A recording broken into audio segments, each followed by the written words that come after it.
আমাদেরকে বুয়া বলা যাবে না। বাসা বাড়িতে ম্যাডাম চলে গেল, স্যারে আমাদেরকে অন্য নজরে এক কাজ বলে 500 1000। আমাদের কাজের কথা বলা একটা, আমরা কাজ করি দুইটা। ছোট ছেলে মেয়েরা এসে ডাকবে বুয়া, মুরব্বী ডাকে বুয়া। আরে বাবা আমার নাম আছে, আমার নাম ডাক, আমি তো যার সন্তান, আমি তো বাপ মার জন্মে রয়েছি। আমার একটা নাম আছে, আমার নাম সাফিয়া।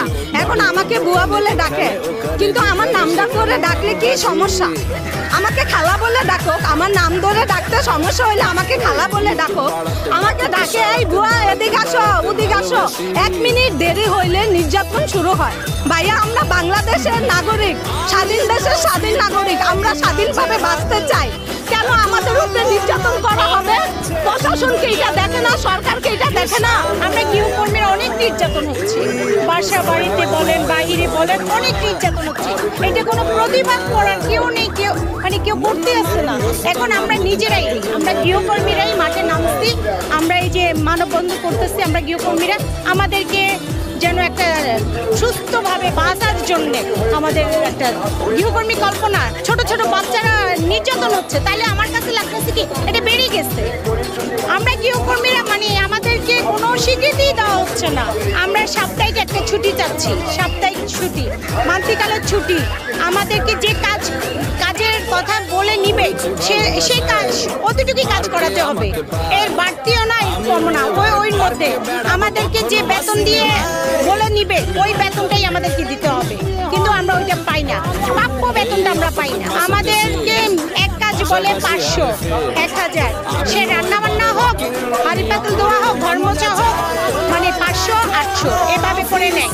তো ওরা কি করে, কাজ যখন একটু ময়লা পাবে ওইখান থেকে বেতন কেটে দেওয়া হবে, বেতন অল্প অর্ধেক দেওয়া হবে। আমরা প্রাপ্য বেতনটা পাই না। যে বেতনটা পাই আমাদের সংসার চলে না, ঘর ভাড়া দিতে পারি না। আমাদেরকে মাইকধরও করা হয়, কিছু নষ্ট হয়ে গেলে যে বেতনও কেটে রেখে দেয়। তারপরে অন্যভাবে আমাদেরকে নির্যাতন করা হয়।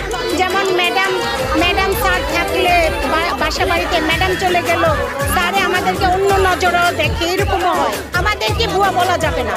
আমাদের বাবা মা আমাদেরকে নাম রাখছে। আপনাদেরকে অফিসে ডাকলে স্যার ডাকে, ম্যাডাম ডাকে, আমরা স্যার ম্যাডাম শুনতে চাই না, আমাদের নাম ধরে আপনারা ডাকেন। আমাদেরকে বুয়া বলেন, এই বুয়া, এই কাজের বুয়া, আমরা ওইটা চাই না। আমরা গৃহকর্মী, আমাদেরকে নাম ধরে ডাকেন। আমরা আপনাদের সহযোগিতার জন্যই তো আসছি, আপনাদের সংসারটা গুছিয়ে আমরা রান্না করে দিলে আপনারা খান। আমরা যখন আপনাদের বাসায় যাই, আপনাদের কাজকর্ম করে আপনারা আরেক জায়গায় যান কাজ করতে, আপনারা অফিসে কাজ করেন, আমরা আপনাদের ফ্যামিলির মতন আমাদেরকে দেখতে হবে। এখনো আমাদের রাষ্ট্রীয়ভাবে আমাদের স্বীকৃতি আমরা পাই নাই। আমরা যদি রাষ্ট্রীয়ভাবে স্বীকৃতি পাইতাম, যদি আইনে অন্তর্ভুক্ত হতাম, তাহলে আমরা সঠিক বেতনটা আমরা পেতাম। কারণ এখন আমরা বেতনটা পাই না। আমি 2 বাসায় কাজ করি, আমাকে 2 বাসায় আমি 6 কাজ করি, 3 কাজ। তো ওই 6 কাজের জায়গায় আমাকে 7-8 কাজও করায় নাই, 3 কাজের জায়গায় আমাকে 4 কাজ 5 কাজ করায় নাই। তো করায় নাই, সেটা সমস্যা নাই, আমিও করে দিয়ে আসি। যাক, আপাও ভালো থাকুক, আমিও ভালো থাকি। বাংলাদেশের যত গৃহকর্মী আছে সবারই নির্যাতন বেড়ে গেছে। নতুন বাংলাদেশ আর পুরাতন বাংলাদেশ বলে কথা নাই, বাংলাদেশের সবথেকে বেশি নির্যাতন হয় গৃহশ্রমিকরা। তার কারণ তাদের কোনো আইনে অন্তর্ভুক্ত নাই। আমি চাই আমাদের গৃহকর্মীদের আইনে অন্তর্ভুক্ত করা হোক, শ্রমিক হিসাবে স্বীকৃতি দেওয়া হোক। কখনো আমরা মাতৃত্বকালীন ছুটি পাই না, গার্মেন্টস শ্রমিকরা ছুটি পায়। আমরা কি গার্মেন্টস শ্রমিক না? গার্মেন্টস শ্রমিকই তো বেশি কাজ করি। আমাদের কাজের কথা বলা একটা, আমরা কাজ করি দুইটা। তারপরেও বলতে চাই, আমরা কাজ করে খাই, কাজের পারিশ্রমিক চাই। আমরা গৃহকর্মী হিসেবে স্বীকৃতি চাই। রাস্তা দিয়ে হেঁটে যাচ্ছি, রিক্সাওয়ালারা শীষ মারে, বাসে উঠছি, বাসওয়ালারা বলে আপনি দূরে বসেন, আপনি একজন বুয়া মানুষ। সব থেকে বেশি যেখানে আমরা ঘর থেকে নির্যাতনের শিকার হই, আমরা নারী, এর জন্য আমরা ঘরে বাবা মায়ের কারে নির্যাতন হই, স্বামী সংসারে নির্যাতন হই, ছেলে মেয়েরাতে হচ্ছি, যেই বাড়িতে কাজ করি ওই বাড়িতে হচ্ছি।